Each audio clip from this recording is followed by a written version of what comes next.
Well, good evening once again. I guess we're going to start just a few minutes early. Thank you for being here, and good evening. I'm Sean Pierman, the chairman of the board of the Wheat Ridge Chamber of Commerce. I'd like to welcome you to the 2023 Wheat Ridge Candidate Forum. We're proud to offer this in conjunction with Wheat Ridge TV 8. The Wheat Ridge Chamber of Commerce is a nonpartisan in this election. We're here to empower our residents to understand the issues and have the opportunity to meet their prospective city council members. Questions were submitted by you in advance of this discussion. Because of the time constraints, not all questions submitted will be asked. If we couldn't get to your question, we encourage you to stick around afterwards and chat with the candidates.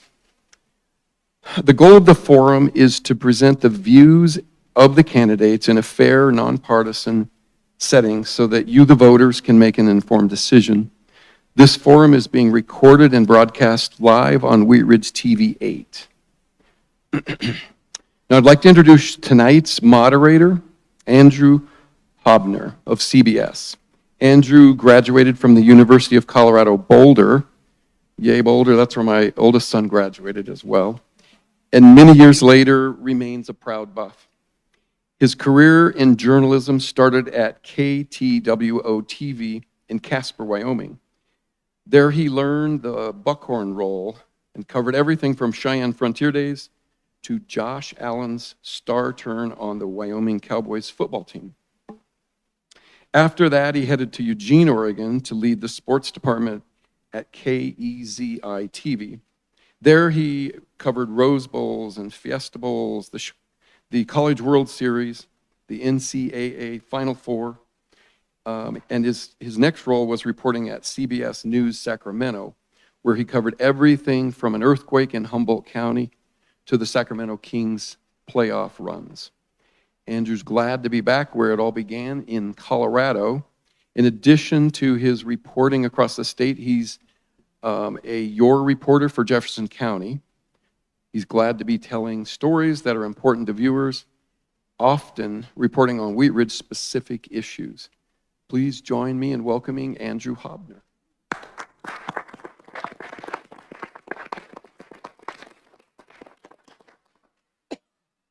Cool. Thank you, ladies and gentlemen. Thank you to the city for allowing me to be here and moderate this. We have an award show, the candidate forum, that is starting early, which I can say would never happen in television. So thank all of you for the expediency here. In spite of being a Colorado Buff, I promise to be totally nonpartisan. Thankfully, I don't think there are any CSU-related questions in here, so we should be good. And I think generally glad to be here and glad that we're able to offer this opportunity for everybody. So now we begin our questions. So each of our candidates here has 2 minutes to respond. We're going to rotate the order in which each of you speaks, and everybody has the chance to speak for each question. So the first question, and relatively easy one before we get into the hard fare: what do you love the most about living in Wheat Ridge, and what steps could you take in your position to preserve and protect those things? Corey, you're up first. Okay. Do we do a 2-minute introduction? Oh, I didn't. Oh, I popped right by that. Huh. This is one of the amazing things about live television. Great. Sorry, guys. Excellent. So, all candidates whose names will appear on the ballot have been invited and are seated in the order in which their names appear on the ballot. The views expressed during this forum will be those of the candidates, not the views of CBS, the Wheat Ridge Chamber of Commerce, or the City of Wheat Ridge. We take no stand in support or opposition to these candidates. We'll begin each section with opening statements from each of the candidates, followed by a number of questions for each candidate. Candidates will take turns in responding to the questions, and will have 2 minutes to respond to each question. Each candidate will then end with a 1-minute closing statement. And now we are going to hear from the candidates themselves. We'll begin with the candidates for mayor, and then the candidates for city council. We have 1 mayoral candidate and 6 city council candidates, all running for a 4-year term. Corey Stites running for mayor. Kathleen Martell running for District 1. Alex Goldsmith and Scott Ohm running for District 2. Patrick Quinn and Justin Slocum running for District 3, and lastly, Mike Okada running for District 4.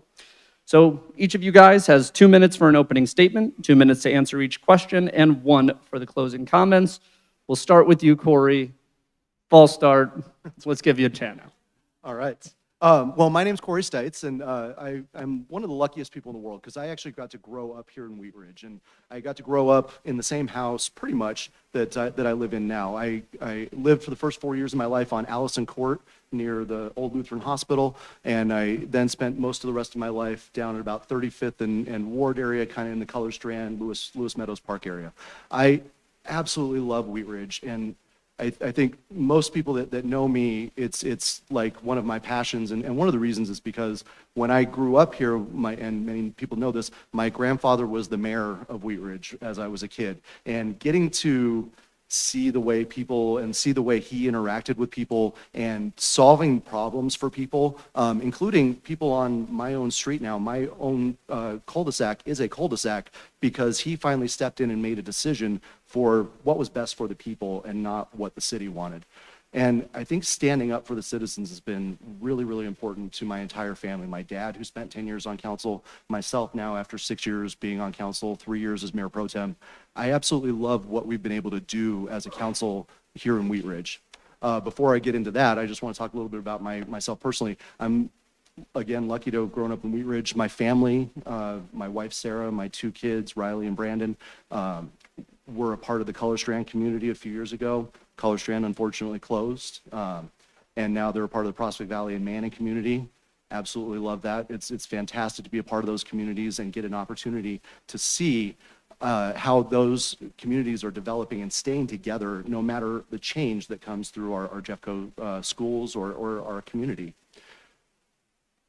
Wheat Ridge is a diamond in the rough. It's something that people, they drive by it on I-70, they don't know how amazing it is, but that's something that we who live here absolutely know what a great, fantastic place it is, and we're lucky to be here, and we need to keep it that way. So I hope, obviously, if you vote for me, that's something I'm going to be really, really important, or I'm going to work really hard to make sure that we continue to work on. Thank you.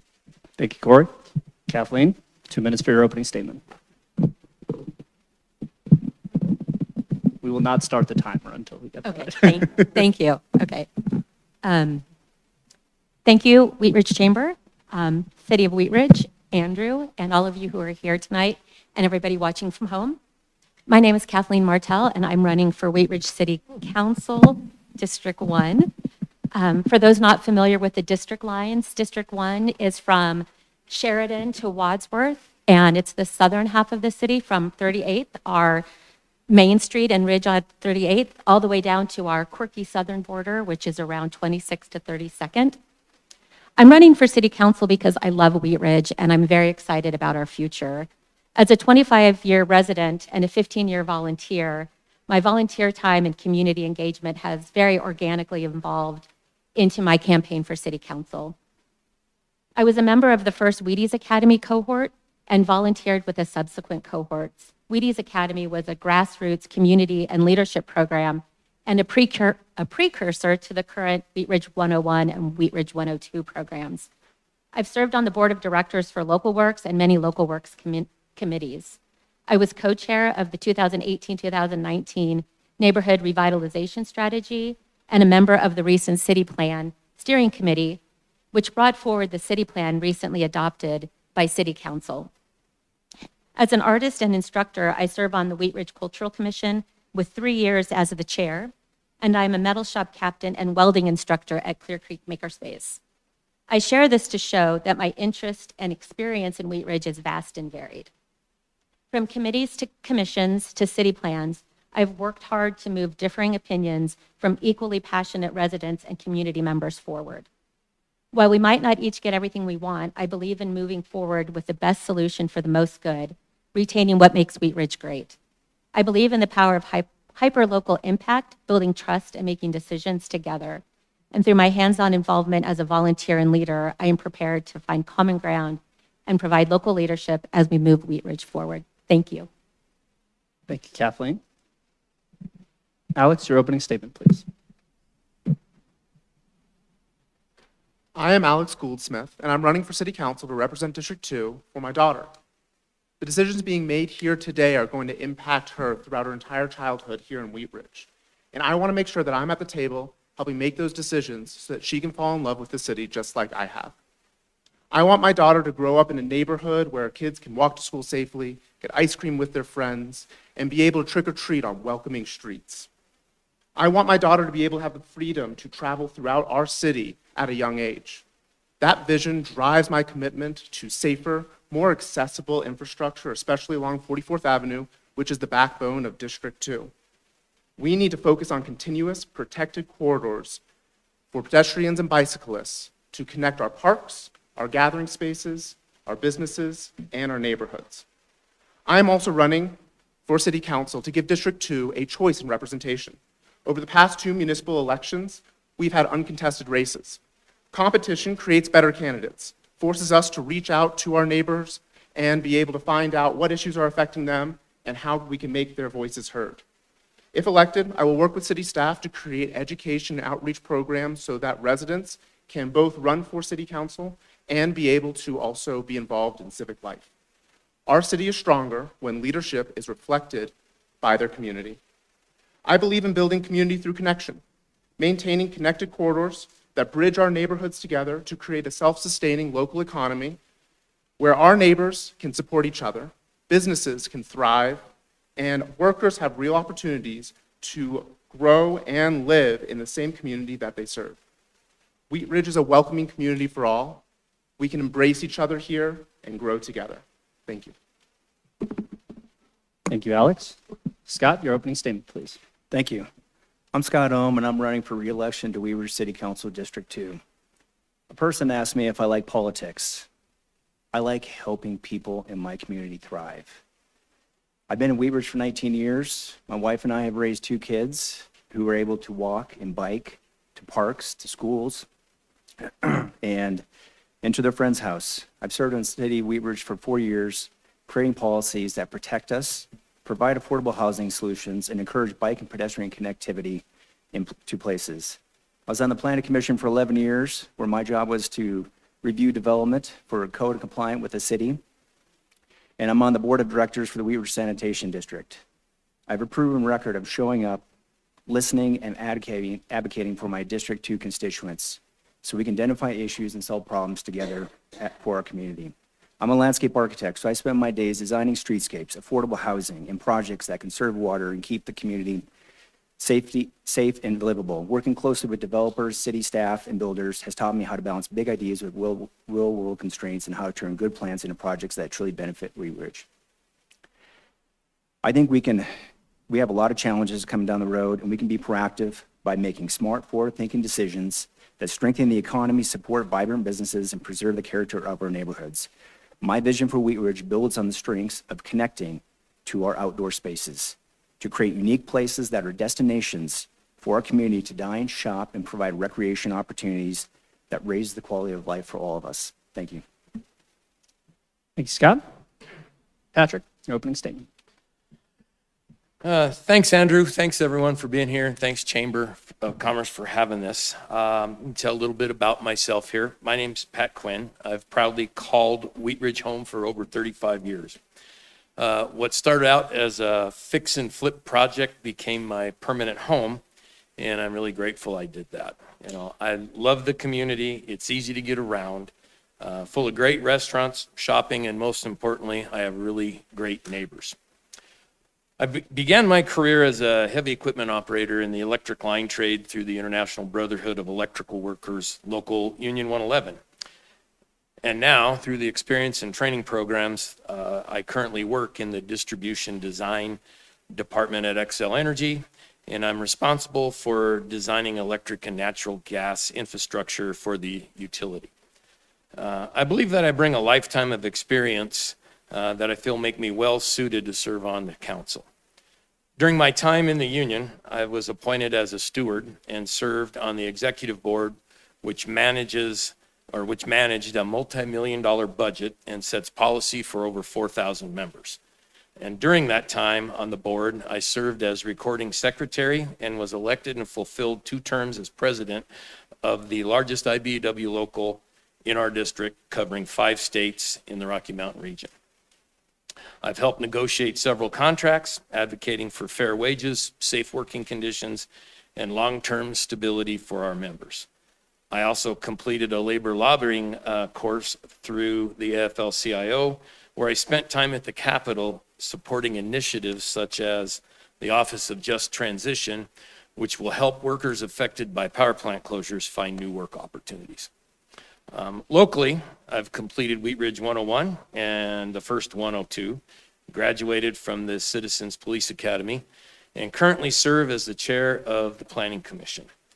I was also appointed to the Tri-State Workforce Board by Jefferson County State Representative Sheila Leader, where I help support workforce development across our region. I'm running for city council because I care deeply about the community and want to help shape the future. Thanks for everything. Thank you, Pat. Justin, your opening statement, please. Thank you, Andrew.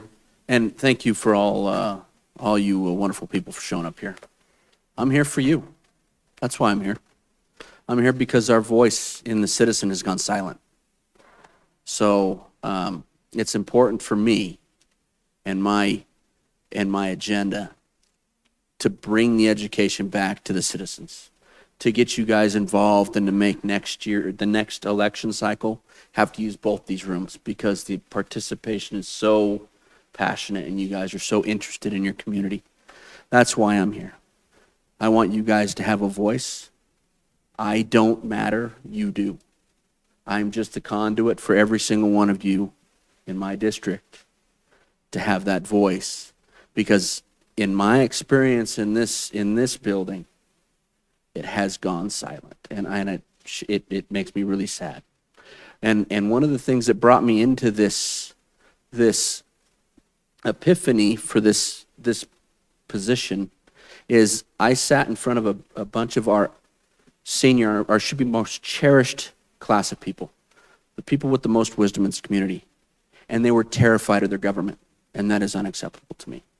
I will not tolerate our citizens being afraid of this body. That is not okay, and I will not stand for it. And I will not stand for government getting power over the citizens. So my job is to empower every single one of you to have that voice to keep us accountable. Thank you. Thank you, Justin. Mike? Thank you. Hi, everybody. My name is Mike Okada. I'm running in District 4. I was born here in Colorado, and I've lived my entire life in the Front Range. I grew up on the north side of Stanley Lake, and I went to college at CSU in Fort Collins. So, Andrew? Sorry, we can be friends here. Indeed, we can. My wife and I have had the privilege of renting our home in nearly a dozen cities throughout the state of Colorado. And to name a few, we've lived in Firestone, in Longmont, we've lived in Arvada. But when it came time for us to purchase a home, when it came time for us to sow down our roots and get a deeper connection to the place that we were living, we chose Wheat Ridge. And it was a wonderful feeling to be able to finally buy a home, just in general, because that's not something that everybody gets to enjoy. But it was a wonderful feeling to be able to afford a home here and be able to get selective and specific with what we wanted to do. I've had the privilege of, in my professional career, of being a community relations manager. And during my time in community relations, I worked with a whole slew of governmental entities throughout the state of Colorado, in particular municipal governments, so different cities. During that time, I've gotten a lot of opportunity to be able to see what works, see what doesn't work, see what real advocacy for the citizenry can do, and then see what happens when that advocacy can get messed up and not go quite right. My time in Wheat Ridge so far has been extremely inspiring because there's been a lot of exposure that I've been able to have the privilege to be able to see. I've spent a lot of time in this chamber watching the mechanisms of government occur, and there's something hard to describe when things feel like they're going quite well, when there's an efficacy and there's an expediency to the way that we're getting stuff done. And Wheat Ridge hasn't always had that, and if you were to roll a dice and just pick a city at random in the state of Colorado, it's likely that they don't have it either. So I'm here to be able to contribute what I can to that same kind of a voice. Thank you. Thank you to Mike. Thank you to all our candidates. And now we will get into the questions. And much like my beloved Buffaloes football team, we'll see if I can overcome a slow start and finish hard. So let's begin with our questions. Each of you have 2 minutes to respond. We're going to rotate the order in which each of you speaks so everybody has a chance to go first. Corey, you are up first, as we know. What do you love most about living in Wheat Ridge, and what steps could you take in your position to preserve and protect those things? That's a great question. And I think I said it in my opening statement, I love Wheat Ridge. Wheat Ridge is a place I've grown up. It's a great place to raise a family. It's a amazing place physically and emotionally. It's really kind of it's a community. And when Wheat Ridge was first incorporated back in 1969, and there was a lot of divisiveness between Lakewood, Wheat Ridge, and the people, even in Wheat Ridge, who didn't want to be a part of Wheat Ridge. One of the things that my grandfather did was created the Carnation Festival. And the Carnation Festival, and now we have Ridge Fest and several other things that go on. The Wine Walk this weekend that the Chamber put on was amazing. But it's the community. It's the people coming together, and that's will be always Wheat Ridge, the community. Physical things will change, buildings will change, roads will change, road widths will change, as we know. But what will never change is the community and staying together as a community. So it's building things like the Green at 38th Avenue. And if anybody was there for the opening of the Green, it was an amazing thing. It was so cool to see so many people coming out together and supporting each other. It's amazing to get to go to the business association meetings and the chamber meetings and see businesses supporting each other. It's amazing to come here on a Monday night and have a group of citizens come to us with a noise complaint or something like that and be able to step in and solve it as a community. So the more we can stick together as a community, the more we'll always be strong and the better we'll do. So I hope that we can preserve our community, continue to build things that bring our community together, keep our patchwork quilt, but make it easy to come back together and always have this Wheat Ridge community forever. Thank you. Kathleen?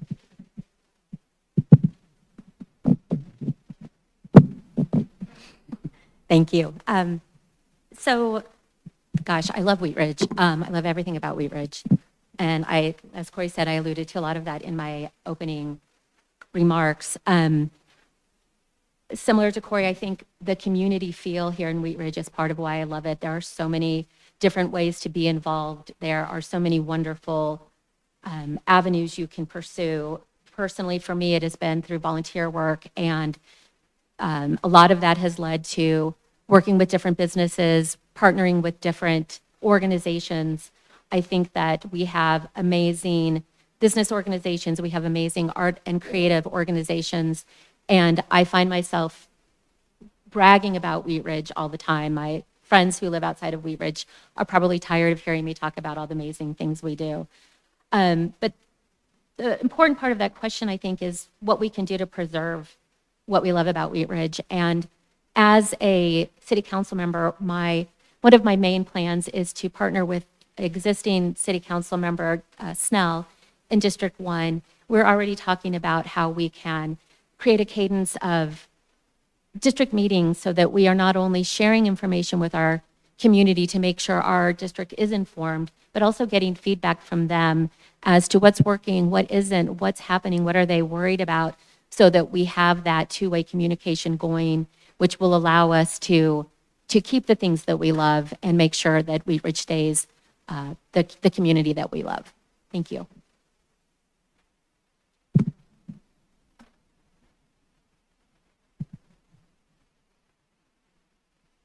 What I really love about Wheat Ridge, among all the other things that these other candidates have said so far, is the open spaces and the commitment to bringing together third places outside of people's homes and gathering spaces so that we can get to know our community. I'm a Jeffco Master Gardener, and one of my favorite things in my Bel Air neighborhood is the Happiness Gardens. I love the fact that YY Dennis put so much effort and energy into creating great spaces where we can have the reward of vegetables and fruit, but also have the reward of seeing pollinators happy with our native species. I'm really excited that Randall Park is going to be getting a new community garden, and I'm excited to be able to see how that community garden can bring that community together. Places for people to have a community that can grow together and get to know each other. I also really love the people's passion here in Wheat Ridge. It is contagious. It makes me want to go out and spend my time, my energy, and my money to make our city and our community great. When I volunteer, I meet people who want to make Wheat Ridge better. Through my work with the Community Partners Grant Program, I've met a lot of incredible organizations that have dedicated their resources and time to create safety nets for our most vulnerable community members. The community spirit drives me to dedicate my own time and energy and encourages me that the vision for this city will support any family who feels like this is their home. Thank you.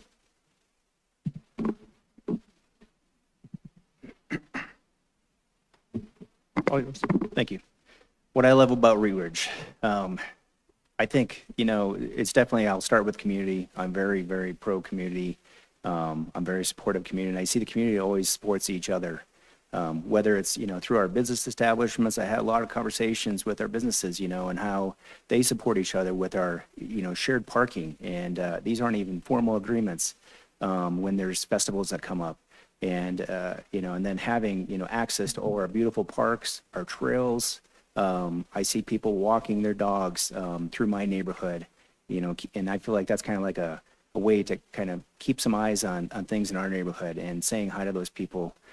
Whether it's the beauty of the trees, our open spaces, and having the opportunities. I feel like so many times I connect with somebody and they ask me like, how can I get more involved in the community? We have a really strong, I would say, a really strong record of having a diverse community that supports each other. And we have a really good reputation when and it's not just in Wheat Ridge, but when I travel and I meet with other city council members and mayors, Wheat Ridge always comes up. And there's so much respect for the name of Wheat Ridge because what we do here is something different. We do have a tight community. We have a lot of different celebrations. And I feel like between the diversity of people, the diversity in our housing, there's a lot of opportunities to get involved with our city. It's beautiful. I love seeing all the different people that I know and meeting new friends and connecting with them and saying, and it's usually about like, how can I help make Wheat Ridge a better place? Thank you. Thank you, Scott. Patrick? Thanks, Andrew. Scott stole everything I was going to say. I think that it's hard to answer that question. What do I love about Wheat Ridge? It's probably easier to say, what do I not like about Wheat Ridge, which there really isn't anything. I've lived in my little house, like I said, for 35 years, and I've seen the neighborhood ebb and flow with kids and folks move in, have a few kids, and watching them grow. Favorite times right around the corner, seeing little kids in their Halloween costumes show up. And I think it's really cool to see the ebb and flow. Then they kind of go on to college or school, bigger schools and move on. I think that's what I really love about it. It's the community, the family environment.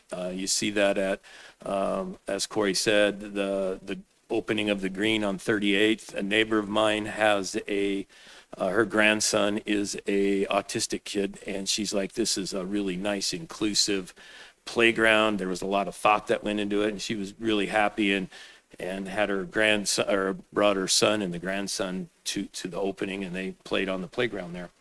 I think one thing that we need to do to preserve that is, as Alex had said, we have that community grant funding mechanism. And I'd like to see that grow a little bit because in this day and age, there's a lot of people that need help. The food bank, when I was here last Monday for the study session and the community grant committee gave their recommendations, there was a lot of outfits that kind of got cut off, and I'd like to see them be able to get the grant money to prosper. I'd like to make sure that we're able to fund roadways to keep sidewalks better so the kids can get to school. And that's just a few of the things. Thank you, Patrick. Justin? Thanks again. What do I love about Wheat Ridge? First off, I love seeing all of you guys here. Each one of you is an opportunity for me to learn, and that's amazing. My great-grandfather moved to Wheat Ridge in 1951. I'm a Colorado native. He was a boilermaker. He built the at least help build the steam engine, part of the team that used to go around Lakeside. So, you know, the memories I have from when I was a small child, going to their house, barbecues at great-grandpa's house, 4th of July, walking across the street to watch the fireworks show. That's what I remember about Wheat Ridge. I didn't know it was like, you know, you're little, you don't know Lakeside, you don't know Wheat Ridge, you don't know any of that stuff. It's just all one big, beautiful memory. And I want to see all of those things in this community grow. You know, we get so busy in this hustle and bustle life we have, it becomes so kind of washed with our careers and our busy lives that we forget what really brought us joy as children and why we actually work for a living. We work for a living so we can afford to enjoy our lives. I see children riding their bikes up and down the neighborhood. It's getting to a point where kids are out playing again. It's a beautiful thing, and making more opportunities to educate our youth and to get people out there enjoying this community, to encourage the next generation to continue Wheat Ridge the way we see it, and it just to be this beautiful memory they get to live their entire lives. That's what I want to do. I want to create educational opportunities for children so they can learn how the civic side of things work from a young age, to maybe they get involved in these city politic things where they can start to learn and represent their communities the way I hope I can, and to make their communities just as proud of them as I hope you guys will be of me if I get this opportunity. Thank you. Thank you, Justin. Mike? Thank you. Love most about Wheat Ridge. I probably won't hone in on one thing, but I love Heine's. Heine's is pretty cool. The 38th on the green, another pretty awesome feature of our wonderful city. But if I zoom out and I think about it in a broader sense, we have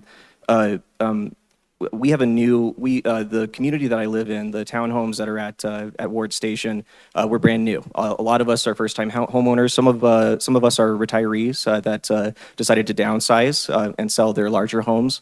We're a new community that's on the north side of I-70, and we're kind of separated physically from Wheat Ridge to a degree.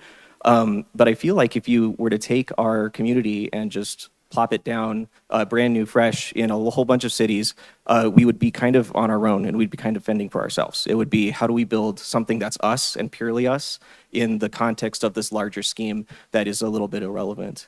In Wheat Ridge, that certainly wasn't the case. We very immediately felt connected to the community. We very immediately felt outreach, not just from city staff, but also from the folks that are representing us and doing the civic government stuff. If I were to think about it, since I have the most time out of anybody to think about it, if I were to think about it, I think that might be what I love most about Wheat Ridge. There's something about the passion that was mentioned earlier. There's something about the integration that you feel when you're here, and it's very automatic to feel welcome here in Wheat Ridge. It reminds me of a moment that I had with when I was gathering signatures at the parade, where often I got a whole bunch of reactions when I asked people for signatures. But one of the reactions that I got when I asked, "Do you live in Wheat Ridge?" Was, "No, but I wish I did." And so I was like, "Oh, well, instead of trying to get a signature from you, tell me more about what it is." And it reflects a lot of what was talked about here. Encouraging people to come live with us, I think, is a critical thing. I probably left just a few seconds to talk about preserve and protect, but when I hear of those words, I think about public safety. Thank you. Thank you, Mike.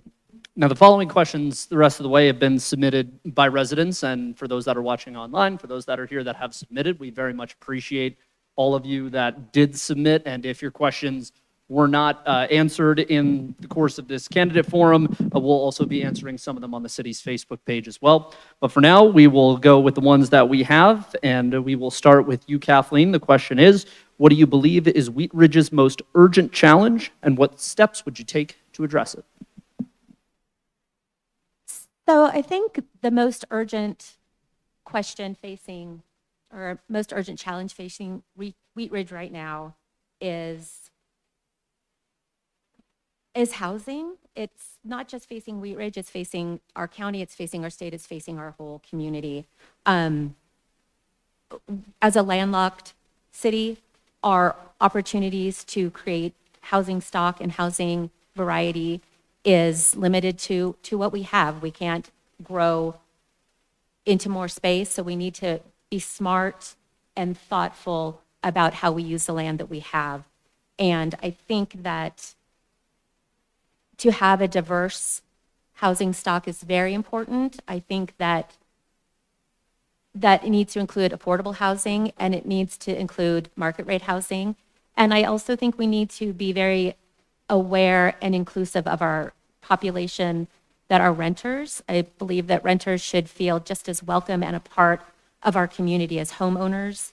On my block in Wheat Ridge, we have rentals, we have home ownerships, we have Airbnbs, we have businesses from home, and I believe that the balance of duplex, of multi-generational family and single families in one space is key to our community being successful. And I think that we do that by looking back to the results of the neighborhood revitalization strategy, where we really heard from our community that our corridors are a great place to look at increased density while allowing our neighborhoods to keep their look and feel of their the character of their neighborhood. And with the affordable housing strategy and action plan, we have tools to actually put those types of decisions into place. Thank you. Thank you, Kathleen. Alex? So I think that you're going to hear a lot about affordability, housing, and cost of living when we're talking about what's most challenging for Wheat Ridge. And of course, we need more diversity of housing. We have a huge demand to live in Wheat Ridge because we all love Wheat Ridge, and we know people are moving here because they not only love Wheat Ridge, but they love the Denver metro area as a whole. Housing is a regional problem, and we are doing our fair share to try to be able to build 2,400 new housing units by 2030. But we need to do more than just building house. We have an aging housing stock as well. I am incredibly proud that as one of the recommendations of the Race and Equity Task Force, which I was a co-chair of, we recommended the city create an affordable housing fund, which currently brings in about $400,000 through short-term rental fees. City Council and city staff is looking for other ways for money to be able to fund that fund. And I want to be able to see new programs being developed. Adding in first-time homeowner mortgage assistance programs is going to be able to allow our young farmers to be able to afford the houses that they can't currently afford right now, to be able to stay in the community that they grew up in and that they loved, and to be able to know that they have a place that they can always call home. I want to make sure that we are keeping people rooted here, because people being rooted here strengthens the fabric of the quilt that makes our community together. When I was canvassing, I talked to a lot of people that were interested in not only having a place to be able to step up for our younger generations, but a place to be able to step down for our older and senior residents. Being able to have spaces that you don't have to necessarily rent but can still own, that don't require a lot of stairs and allow you to be able to downsize is incredibly important for our city to Start focusing on not just where these houses are going to go, but we need to start looking at how are we going to train the people of the future, the trade schools of doing the electrical and the plumbing and the construction. And I think that's something that as I look through the, our area here where we have Warren Tech, trade schools, we kind of have this donut in the middle here where I think that's something we really need. And I'd love to see a partnership where we are teaching high school kids how to do these trades, how to have a job when they come out of high school, and teaching them how to design. That was something that growing up as a kid, I was able to go through. I had the opportunity to go through a 4-year program, and the end result was going to be at that 4th year that we would all build a house for like an affordable housing project. But unfortunately, my dad got a transfer, and I ended up becoming a landscape architect. So everything worked out. Thank you. Thank you, Scott. Pat? Again, Scott steals my thunder on workforce. I'll pick up where kind of Scott left off. Because he's not wrong. The trades we need a lot of tradesmen. And as a matter of fact, through my work with the Tri-County Workforce Board, they're going to have a forum for high school, 8th grade and up, October 15th, that I'm trying to get the word out to have both my tradesmen there, and then the students will show up as well, so they can learn they can find out about the trades, because it's not necessarily a lost art, I don't want to say that, but It's a very high demand workforce that we need. Another issue with all the rain that we've had here in the city. So football analogy, I was offensive lineman. So those are like all the hidden, the guys that are no one talks about until they screw up, right? Just like our aging infrastructure. We have storm sewers here that are falling apart. And with all the rain that we have, we need to come up with creative ways to figure out how to fund and fix them, whether it's relining, replacing, rebuilding. That's something, if we have a good, strong infrastructure, that is the backbone of the mechanism of our community. So we need to have those fixed and working adequately, because it's like the plumbing in our house. We don't think about it until it backs up, and then it's a big emergency. And I know the storm sewer at the bottom of the street where I live is going to be packed full, and it's going to be a lake. And one of the neighbors said, if you get elected, fix that. So that's what I'm going to try to do. Thank you, Pat. Justin? Yeah, so talking to all my constituents in my area, I'm gonna tell you what they think our biggest issues are. They want a sidewalk on 38th Avenue from Youngsfield to Kipling. They want sidewalks from Kipling to Wadsworth on 32nd. They want the government to do what they promised they would do. They want things to be easier through the permitting process. They don't want ugly wood fences put up next to their beautiful brick fences because it doesn't meet some strange code that could have easily been taken care of in our city works. Things like this don't need to happen. We don't need to fight our citizens. We need to find a way to work with them to make their lives easier and to make this community what we all really, really want it to be, our own. We want to put our mark on our property. We want our property to be sovereign. We want it to be crime-free. We want it to be, a welcoming community for guests. The 38th Avenue Park that we just put in the greens, it's beautiful. I was out there for the grand opening, and it was just such a beautiful thing, and we need a lot more of that. Open space, that is another humongous topic that these people want. So that is what the community is telling me they want. So those are our biggest problems, and I want to find ways to get those problems solved. Thank you, Justin. Mike? Thank you. In regards to most urgent issues in Wheat Ridge, the one that I'm seeing right now, we have a beautiful city plan that was just approved by City Council, 15-year city plan, and looking through it, I have a lot of things that I support, a lot of things that make a lot of sense to me. But it's expensive. We have a lot of things that we're going to have to pay for quite a lot. Creative fundraising, municipal fundraising is a phrase that I've heard a few times, and it really takes a lot of very critical thought about how are we going to be able to afford the things that we need to do as Wheat Ridge. Pat mentioned the storm drains and the sewer systems, which are far behind where they need to be in terms of their maintenance, and that's going to be an expensive piece of what we need to do in order to be able to get things fixed back up. So to me, the most urgent issue, which is a pretty broad issue, is us talking about how are we going to be able to fund these different things. So a lot of that takes very long-term planning. A lot of that takes a lot of careful thought processes to what do we believe in our core is justified for a TIF? What do we believe? Where are the creative sources that we can be able to gain tax revenue and be able to invite new businesses in that can generate tax revenue? Or look at some of the neighboring municipalities that we have and identify some of their mechanisms that they've been able to do. To get a little bit more micro-focused, one of the issues that I think that has been brought to me by people that I've been talking to, especially on North I-70 folks, is we have a Kipling target, a target that calls itself the Wheat Ridge target. Its address is Wheat Ridge, but technically it's in Arvada. So when I point this out to some of my neighbors, they get quite surprised because Corey likes to remind people, if you can find it in Wheat Ridge, buy it in Wheat Ridge. And some of us, for a period of time, were thinking that we were actually going and buying that in Wheat Ridge. Thank you, Holteen. I think you're in the audience somewhere. You're the one who originally pointed that out to me, and I think it's a critical thing. But yeah, funding. Thank you, Mike. Corey? lots of great options to choose from here. Housing is definitely a huge, huge thing.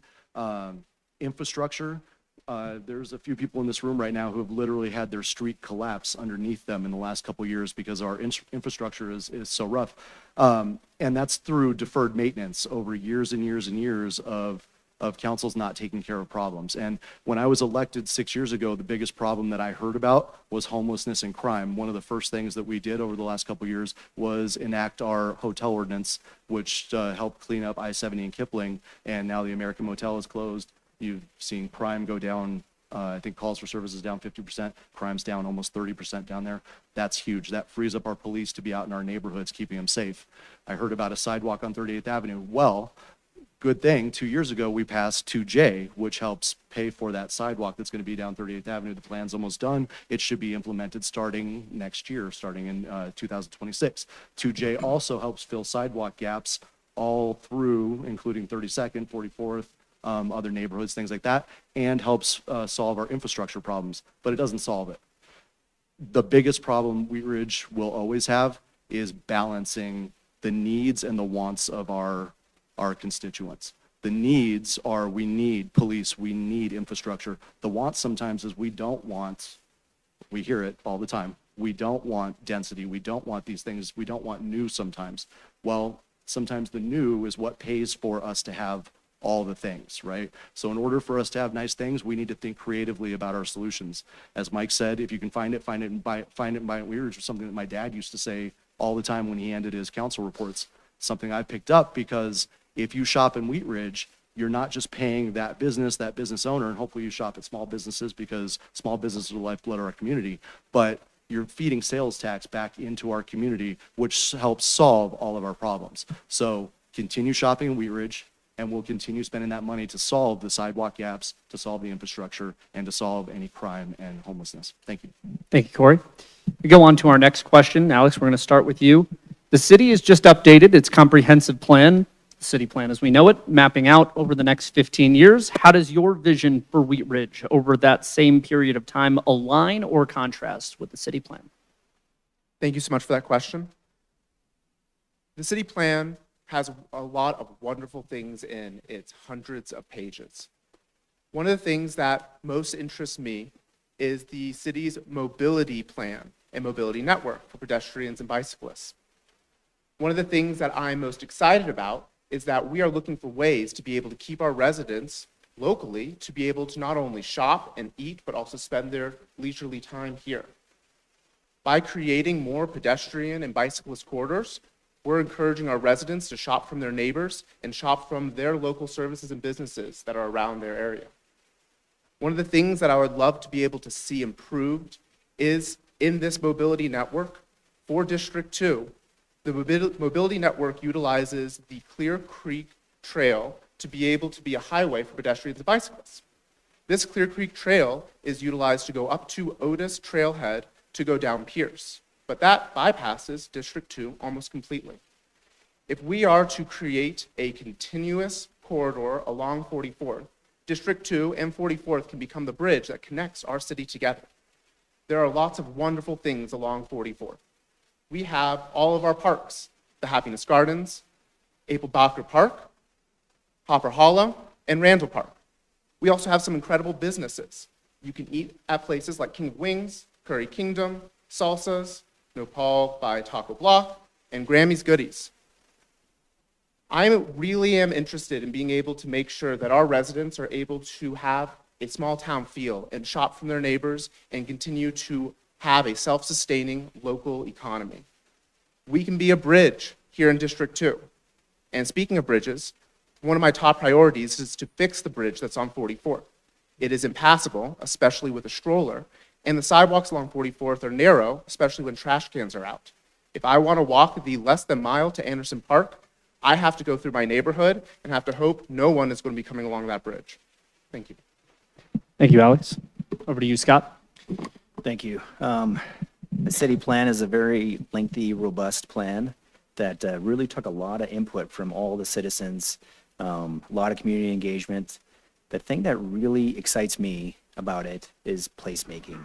And that's something I talked about in my opening remark, where let's talk about what we have that's existing. And it's, you go to Legal Pete's there, and for the price of burrito, you can have, $1 million views of Crown Hill. Over on the Clear Creek area, we're putting in, an outdoor venue for dining. And you have views of the South Table Mountain, and there's a pond nearby.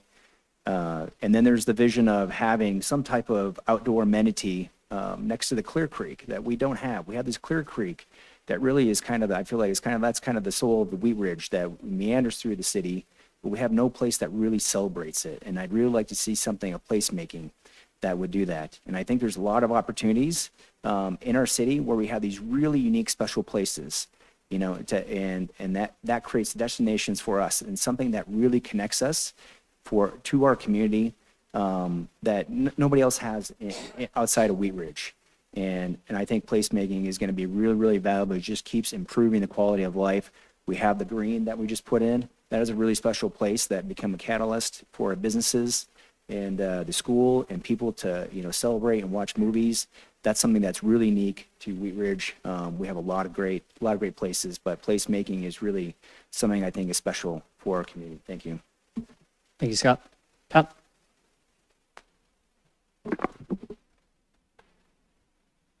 The city plan is huge and has a lot of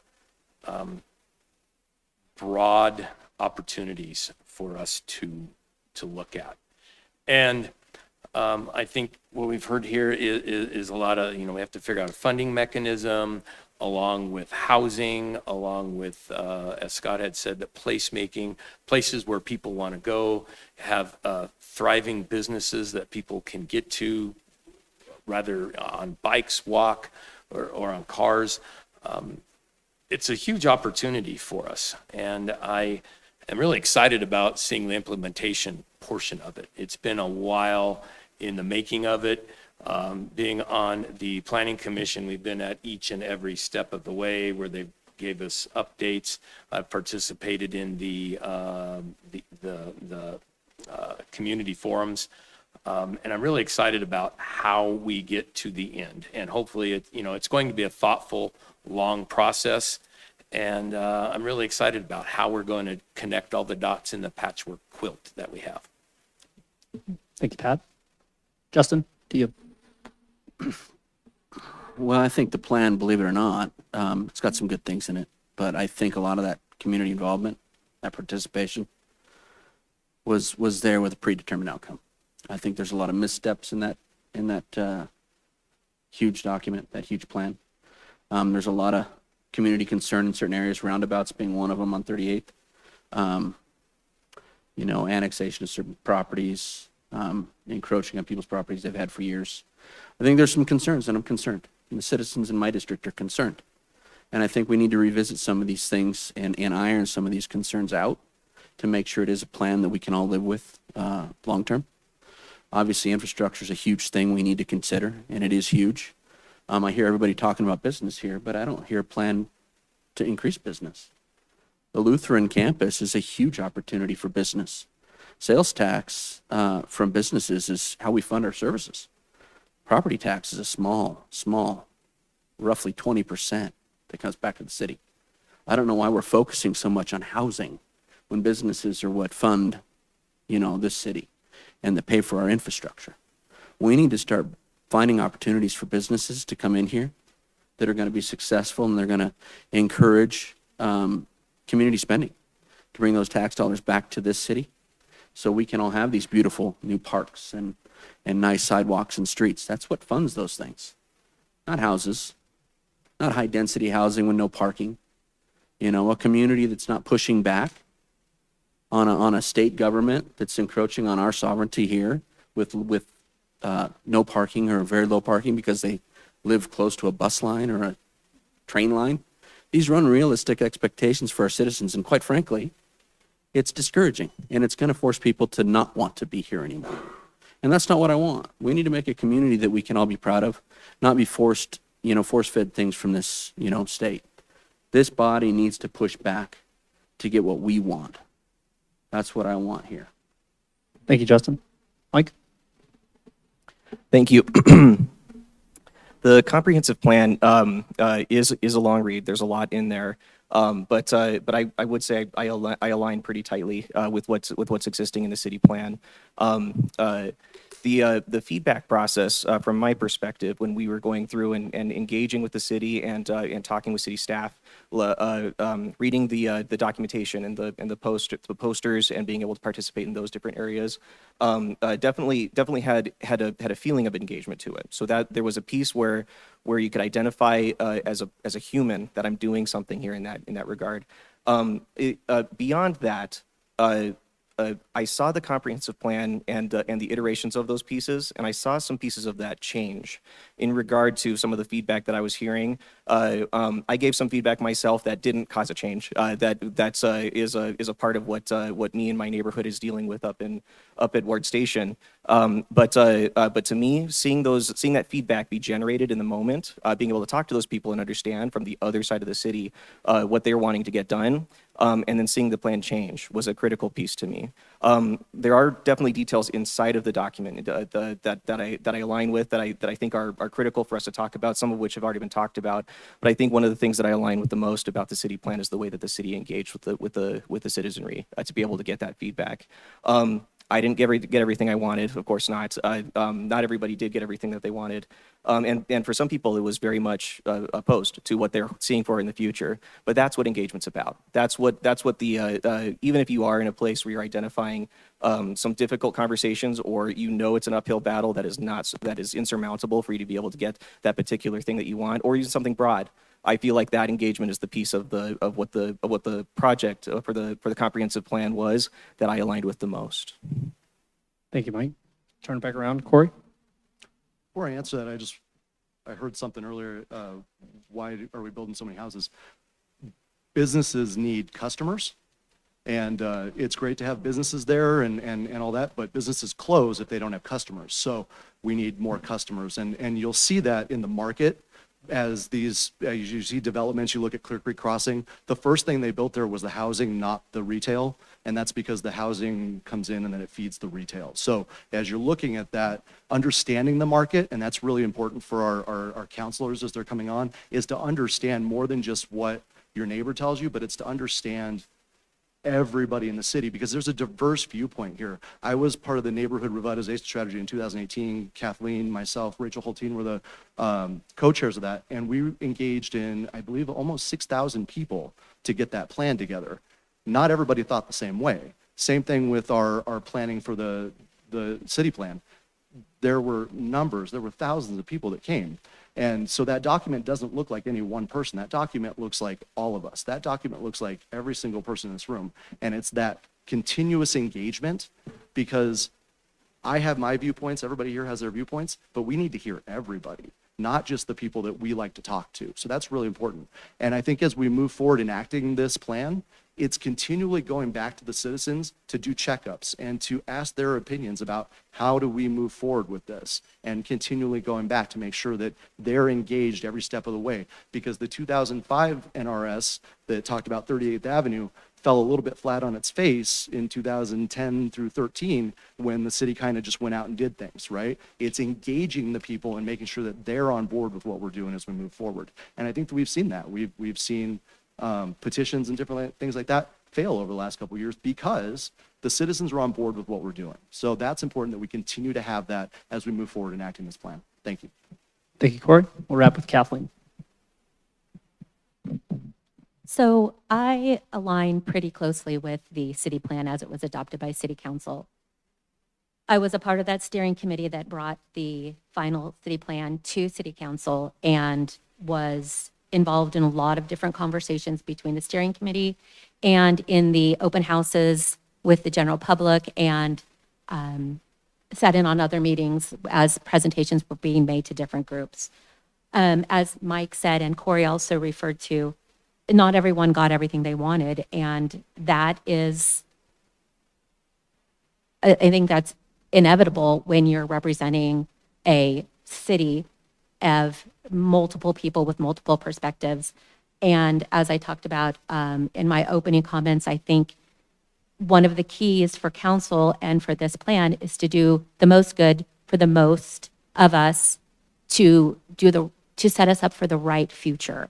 The thing about the city plan that I really appreciate was that it includes a recap of our values and our priorities as a community, and it talks about the tools of applying those values and those priorities as we move forward, and gives city staff, city council, not just current city council or the council that will be elected in November, but for the next 10 to 15 years, it gives all of the leaders of our community these, like a flow chart of decision points and questions to ask around our values and our priorities, so that as we're facing the challenges we know of now and new challenges, we have our framework to apply as we're making decisions. Thank you. Thank you, Kathleen.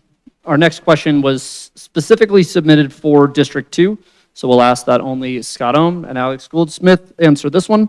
We'll start with you, Scott. What is the most urgent issue District 2 needs to address in the next 4 years?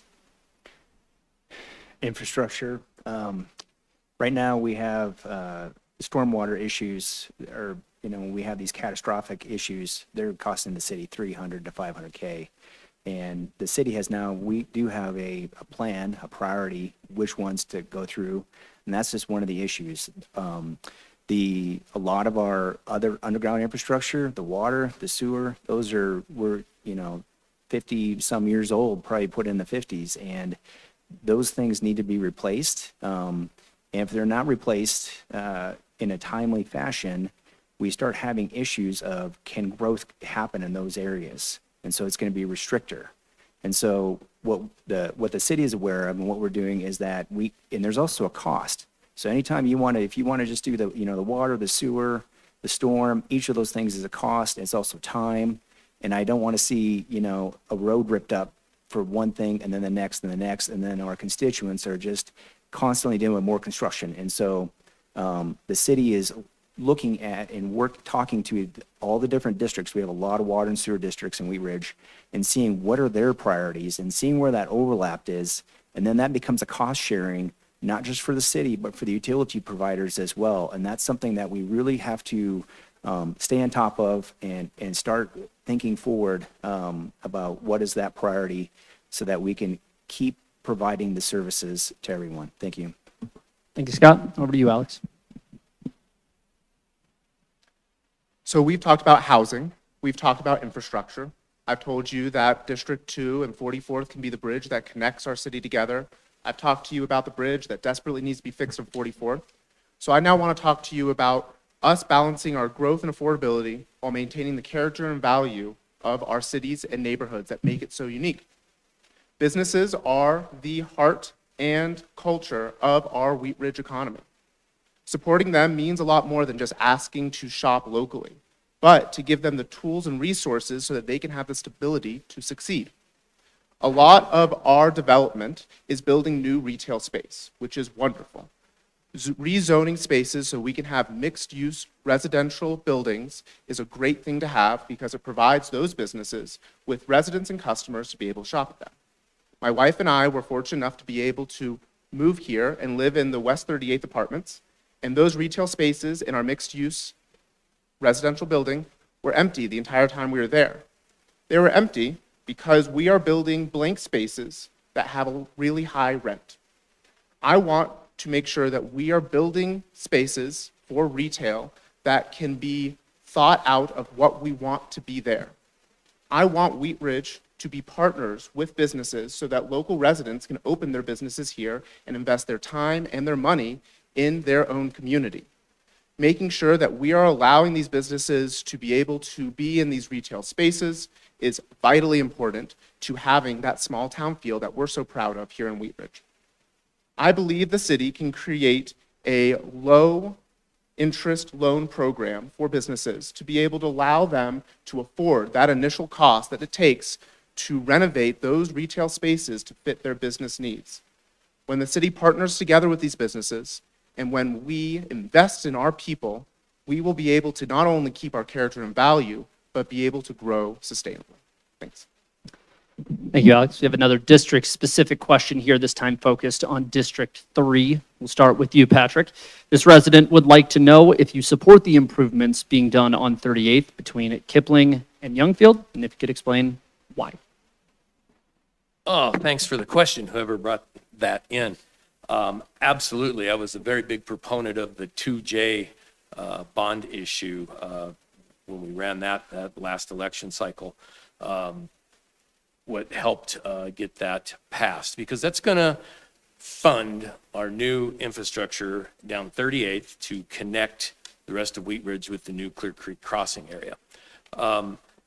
We're going to get, with that, we'll have some new storm drains put in to help divert the water and keep that under control.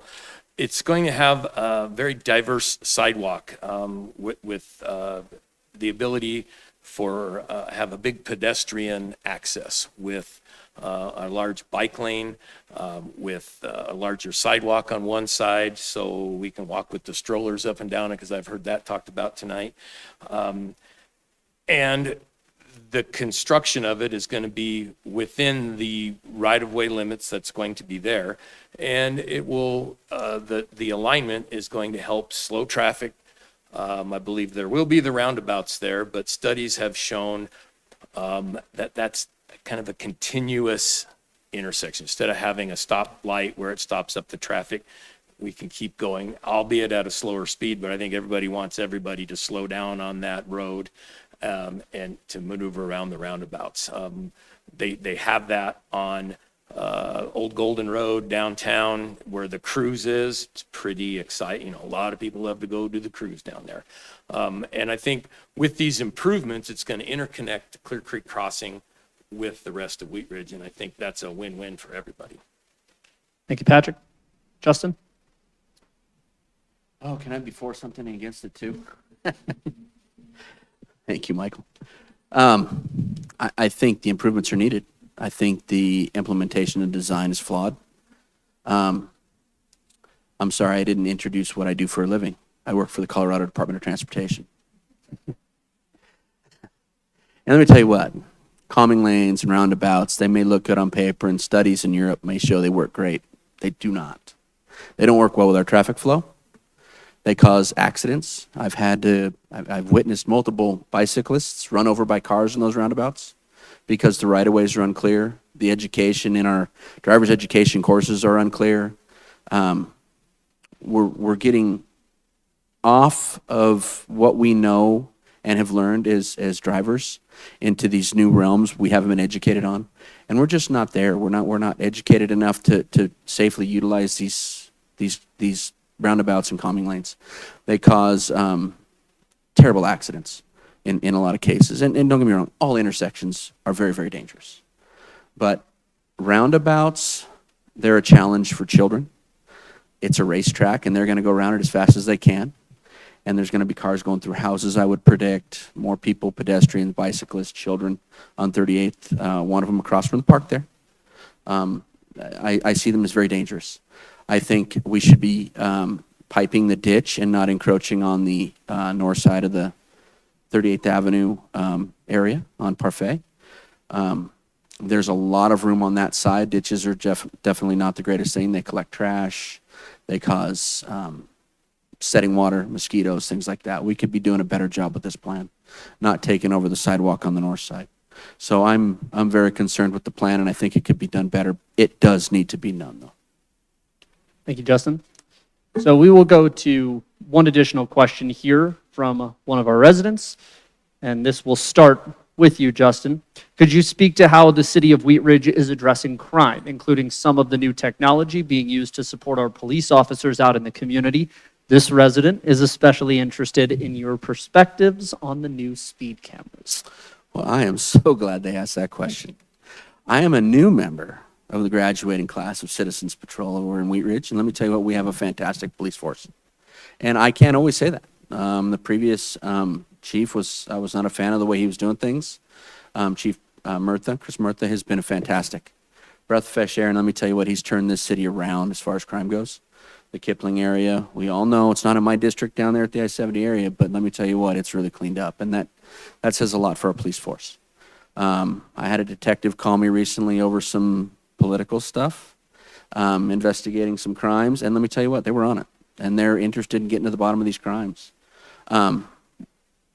They're using drone technology, camera technology. They're using all these high-tech things that are fantastic. And I believe that it's probably in the interest of our city and the police department to probably consider building them a more practical facility for their police force to help incorporate their technologies to house our equipment and to house criminals in a proper cell environment that meets requirements. I'm definitely not for adding a new city hall, but I would definitely be for, and so have my constituents mentioned that they'd be for a better police station and more facilities for the police force because they've really earned it. Thank you, Justin. Mike, to you. Thank you. The policing in Wheat Ridge, I deeply agree. We have a very strong police force. Wheat Ridge PD is quite impressive, and I don't say that lightly. My father is a retired police officer for Wheat Ridge, excuse me, for Westminster.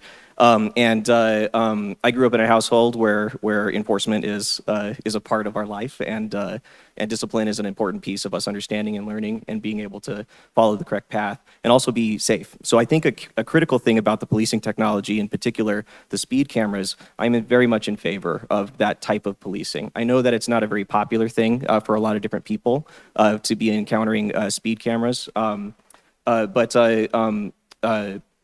friends at CDOT, the engineers that work at CDOT, put up the speed limit signs at the particular speed limits for reasons that are very specific, that are studied, that are safety oriented, and speeding can be certainly a problem. Speaking closer to District 4, both on north and south side of I-70, I've talked to residents that have been living there who have been experiencing not just a lot of high-speed traffic, excessive speed that is clearly dangerous. Speeding along 44th is something that I see. I don't even have to leave my car to see it. I can see it running right by me.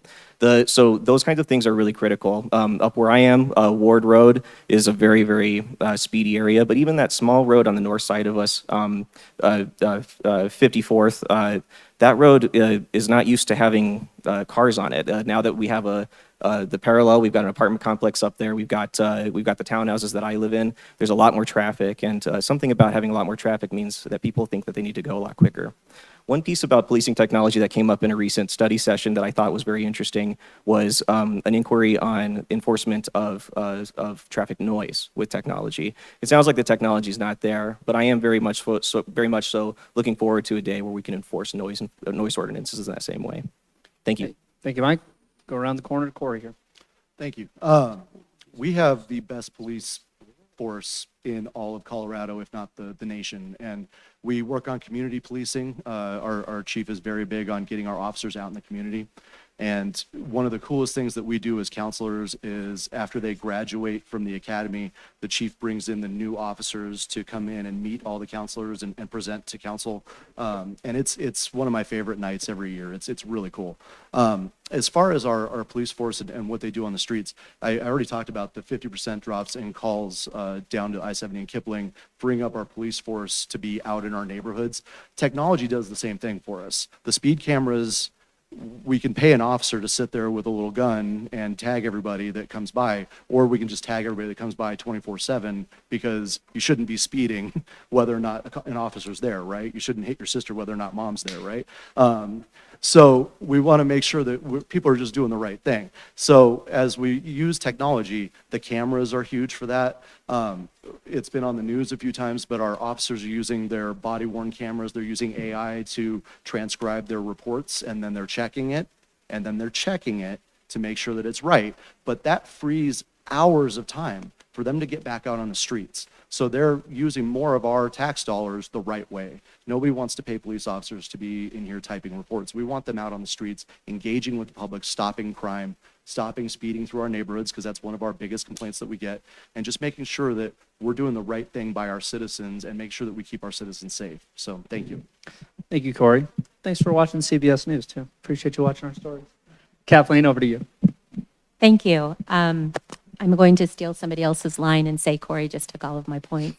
But I fully respect Chief Murtha, and I think he's doing a fabulous job, and our force is doing a fabulous job. I am a fan of the cameras.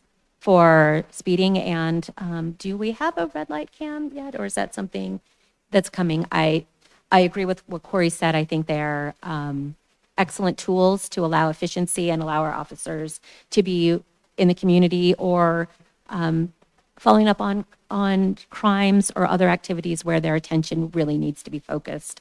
I also agree you shouldn't hit your sister, even when mom and dad aren't around. But I do think that our police force is very accessible. I think they are very engaged in the community, and I think that any technology, including the body cams and the cameras that we can use to help our force be more efficient and more successful, I'm a fan. Thank you. Thank you, Kathleen. Alex, all yours. So everyone said some amazing things about our Wheat Ridge police force. One thing they haven't said is that while we aren't the highest paying police force, we are fully employed, and that's not something a lot of police departments in our area can say.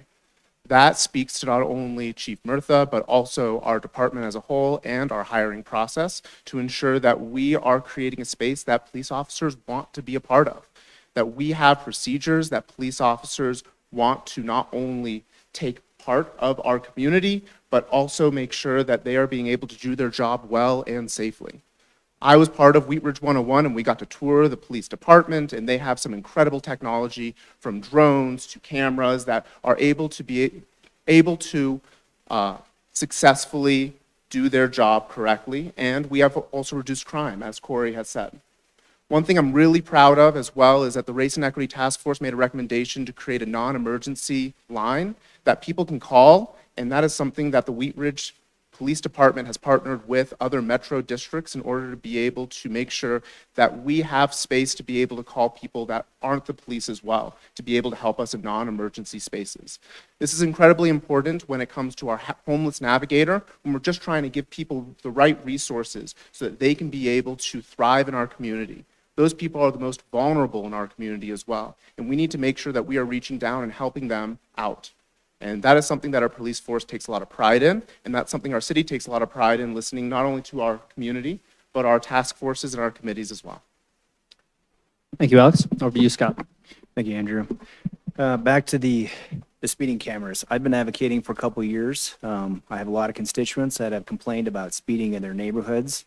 And the tools were, back then, you could get a speed hump in front of your house, and that might help. But sometimes what would happen is then the next street over, everybody would avoid those speed humps and they go to the next street over. Having police officers patrol helps for about a day or two, and everybody realizes there's a cop there, and then after the cop leaves, it's back to speeding as usual.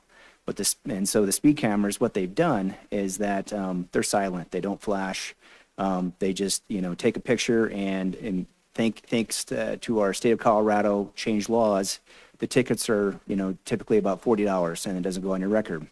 This has been what Chief Murtha calls a workforce multiplier. I've been advocating for, I want these traffic cameras to be mobile through my entire district. Not so much for the gotcha, but it's like we need people to slow down. I've been advocating for red light cameras. I can't tell you how many times I've been trying to get to city council meeting, and as I'm trying to get out of my neighborhood, somebody's blowing through the speed light. We're not talking 30, 40, we're talking 50 miles an hour. This needs to stop. I want our city to be safe. I want our district to be safe. And I think this is it's been a great idea. And then we get to the revenue. How do we pay for the speed humps? City doesn't have the money. Now we have something that's generating revenue. So if we want, we can use the revenue from the speed cameras to use that for the speed humps. And potentially there's some other things that might come up. I don't know if we'll have enough revenue to potentially use for affordable housing. But I am strongly in favor of where we come with the speed cameras, and we're going to have red light cameras soon. I just want everybody to slow down and be safe in our community for our kids and everyone else. Thank you. Thank you, Scott. We'll wrap up with Pat. Well, going last kind of stinks because everybody has said all the good stuff. What can you say about the Wheat Ridge Police Department? They're not in the news, and that's a very good thing.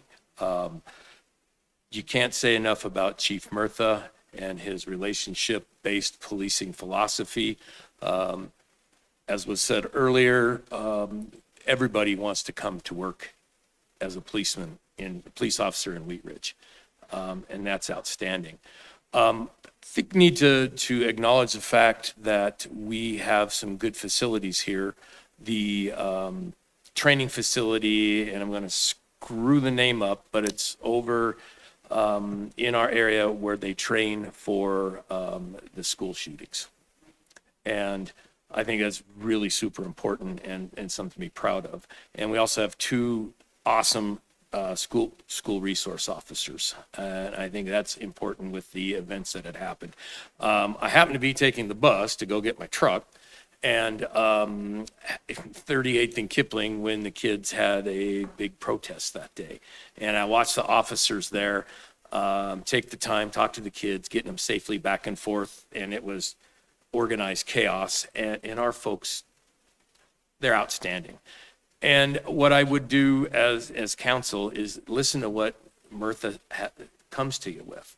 He's a great advisor, and he will, he's told the council on the drones that we had purchased, the cameras. He's informed the council on the income that comes from that, where it goes into the general fund, and how we can use it. He's a great resource. He's a great man. And as a council member, I would support him as much as humanly possible.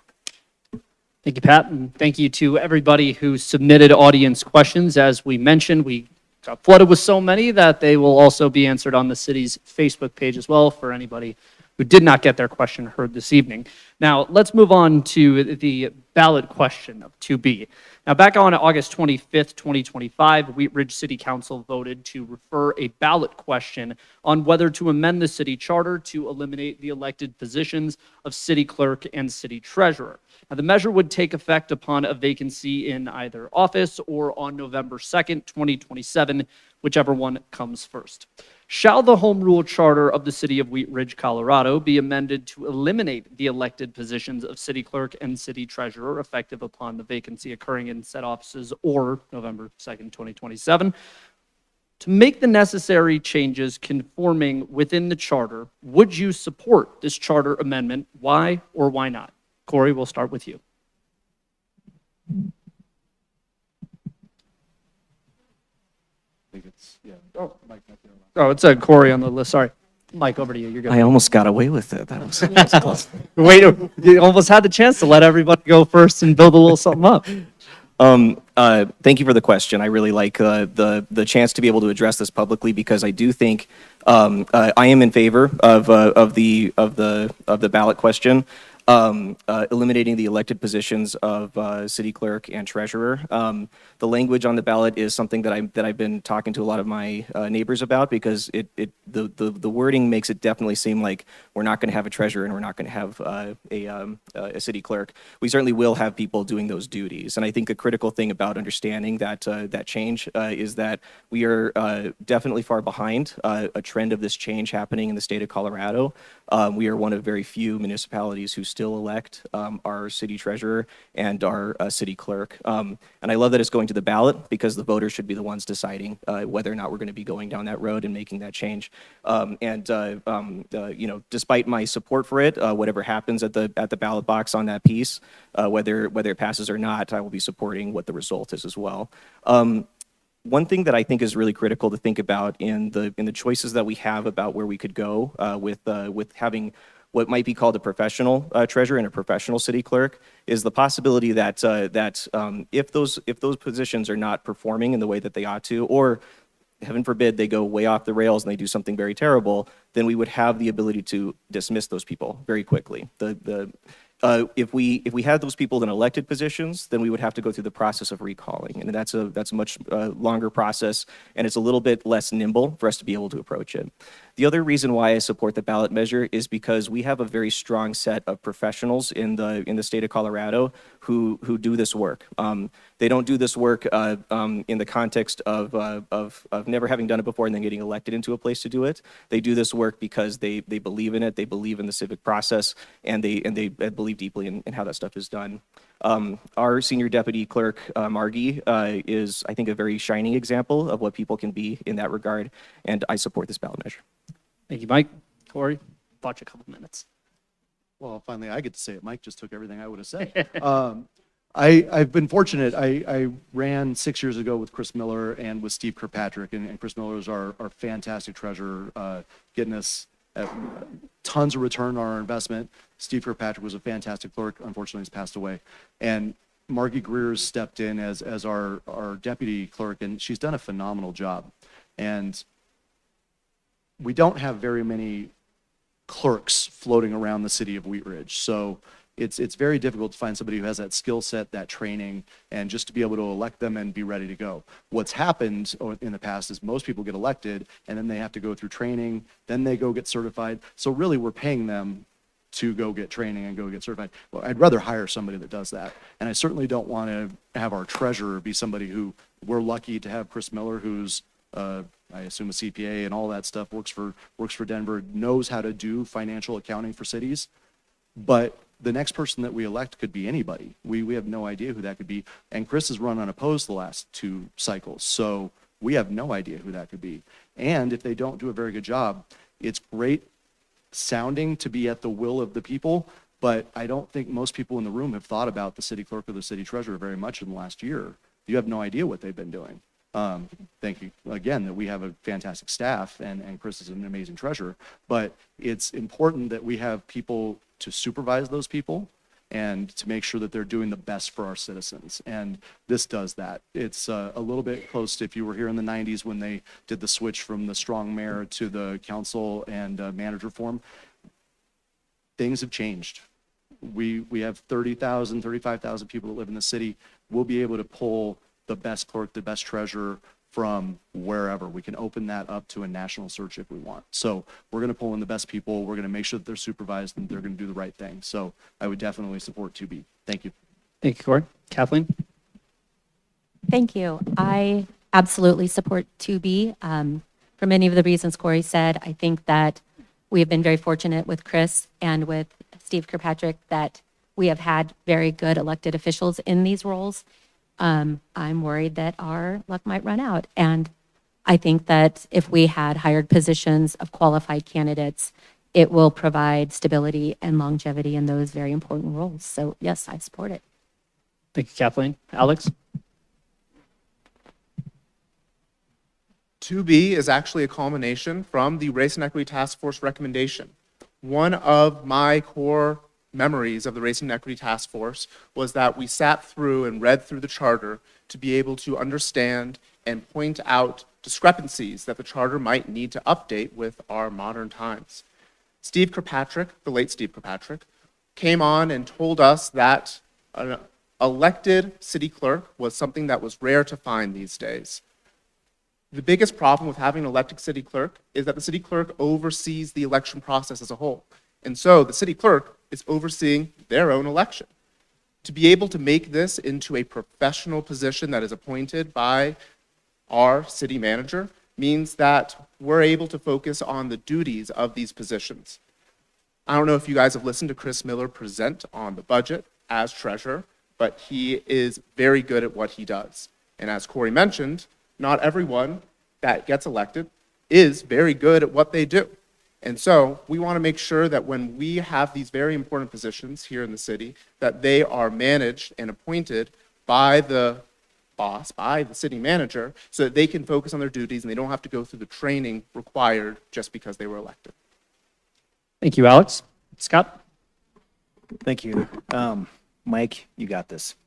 I just want to say that in addition, we've been very, very happy with our treasurer, and we had a robust conversation because we want to see like how did Steve Kirkpatrick and Chris Miller, what did they think of this process, and how did they feel about us even considering that. So we had a lot of conversations, and for the reasons that have been discussed, we decided we should. This is something I think that's really important. We should put this before on the ballot to the people. I'm definitely in support of it. I think we're really fortunate and lucky to have Margie as our deputy city clerk, very professional, very credentialed. And I think, having a staff members to the city is something that we're very proud of. We have such a excellent staff all around, and the city makes really good decisions in hiring staff. And so I am 100% in favor of this. Thank you. Thank you, Scott. Over to you, Pat. Yeah, when I first initially heard about this measure, I kind of reacted a little emotionally. It's like, oh, we're going to get rid of some elections, and I was a little hesitant. But then you sit and you think about it logically. Those are very highly skilled positions and require people that, let me put it this way. I don't want any journeyman lineman I know that decides he wants to run for office and be a treasurer because they can't balance their own checkbook. I want somebody that's a professional that can make sure the treasury funds are taken care of, as with the clerk. When you sit and think about it as a whole, those are highly skilled positions, and I think it's a good idea to have a professional clerk and a professional treasurer in those spots. And so I would be, and I'm very much in support of this going to the vote of the citizens here in Wheat Ridge, and in support, and personally, I am in support of the measure. Thank you, Pat. We end with Justin. Oh, odd man out. I tell you what, I can't argue with a single thing anybody said here, and Mike said it best. But there's always a but in life, right? I am not for giving away your vote and your power for a hired position. I am not for a greater good argument. We're losing this country for greater good arguments, and that's not going to be good enough for me. It's our job to manage these things. You know, when I was getting involved in running for office here, I did have a discussion with Margie. And you know what she said? She loved the election process. She loved doing it. You know, she had a passion for the city and the community and to help all of you, to help us. I'm not for taking that away from anybody, and I'm certainly not for taking away your vote and your power. So no, I'm not for it. But I do agree with every argument here. There's a cost associated with that. And we have to be willing to either eat that cost for, this election process, or do you want to give away your power because you believe the city is going to manage things correctly? You believe our current city manager is going to do the right thing and hire somebody that's going to be nonpartisan to your, to the community and to listen to all your views and not his views? I have a hard time believing that. So no, I am not for it. But I'll let you guys decide. You tell me what you want me to do, and that's what I'll do. And that's all I got to say about it. Thanks, everybody. It's now time for the closing statements. Everybody has 1 minute each. Corey, we'll start with you. I just want to say thank you. I want to say thank you to everybody that I've been around in the city of Wheat Ridge for the last 42 years. I want to say thank you to Bud Starker, who's been an amazing mayor the last 8 years. Bud has been a mentor to me. Bud and my dad served on council together back in the mid-2000s and honestly didn't like each other very much. And Bud's given me an opportunity to be myself and not be Mike's son, and I really appreciate that. I also want to thank the citizens of District 3 who have trusted me for the last 6 years to be your representative. I have absolutely loved it. I hope that I've done a good job for you guys, and I guess since I'm running unopposed here today, I think you must have felt I've done something right. But I just really, I want to say thank you, and I want to tell you that I will do my very best to make sure that I live up to the legacy of the mayors of the city of Wheat Ridge, going all the way back, but especially I walk past a portrait of my grandfather every single time I walk through here, and he was the most honest man I've ever met and one of the best people I've ever met. And I look at that and I reflect on that every single time. So I really appreciate all of the voters, all of the citizens for giving me this opportunity. Thank you. Thank you, Corey. Kathleen, closing statement. Thank you. I just want to thank everyone, the chamber and the city for hosting us, and everyone who's here tonight and everybody watching from home. As I said, I've been a volunteer for a long time in Wheat Ridge, and it never was a plan of mine to run for city council. And I thought I'd be more effective, and I've really enjoyed being a volunteer. But when this election came up and I decided maybe it was time to kick it up a notch and run for city council, I just so appreciate the support I've received, and I'm thankful to everybody who was like, duh, or of course, or I support you, or how can we help? And I'm honored and I'm humbled by that. And similar to Corey, I'm running unopposed, so I'm very excited to join council. And I make a promise to everyone that I will do my best. And if I don't know the answer to a question, I will never make something up. I will always tell you I don't know, and I'll do my best to find the answer and to make everybody proud. So thank you very much for this opportunity. Thank you, Kathleen. Alex, your closing statement. Thank you to the Wheat Ridge Chamber of Commerce for hosting us and to the city for organizing this so that our constituents can listen to their candidates' voices and vision of their city to make sure that they're being represented. I've talked to you a lot about me being able to be privileged enough to let my daughter grow up here in Wheat Ridge. And I'm really excited about the opportunity that she has to live the dream that I wanted when I was a kid. To have a city and a community that not only loves and cares about her, but also that she can grow up in and love herself. I am really excited to be able to represent District 2 so that I can represent not just my neighborhood, but the community at large, the businesses, improve the infrastructure so the residents can be able to be connected together, and to make sure that we are building more third places, gathering spaces, so that we can be able to connect as a community and put our hands into the dirt. Thank you. Thank you, Alex. Scott, your closing statement. Thank you, everyone, for this opportunity tonight. Our city is growing, the world is changing, there will be tough decisions, tight budgets. I believe we have everything we need to succeed. Strong community, resilient neighbors, and the people who show up, speak up, and work hard. I will lead with experience, courage, and a vision to make this community stronger. I ask for your support for another 4 years so that together we'll build a Wheat Ridge that is safer, with improved bike and pedestrian connections, where our children walk safely to school, where our businesses thrive through reinvestments in our roads and infrastructure, where sustainability and affordability are our core values. Let's keep moving Wheat Ridge forward together. Thank you, Scott. Closing statement, Pat. Thanks, everyone. Thanks for leading us on this journey, and appreciate the chamber and all of you putting up with this tonight. In closing, I believe Wheat Ridge deserves sensible, healthy economic growth that respects our character while creating opportunities. We need diverse and inclusive housing options, smart zoning that supports both residents and small business, and mobility solutions that keep everyone safe, whether you're walking, driving, riding a scooter, riding a bicycle, or riding a horse like my neighbors behind me. Traffic issues on 32nd, 38th Avenues need real attention, and I fully support giving our police department the tools they need to manage those. Public safety and smart infrastructure go hand in hand, and I'll work to ensure both are prioritized.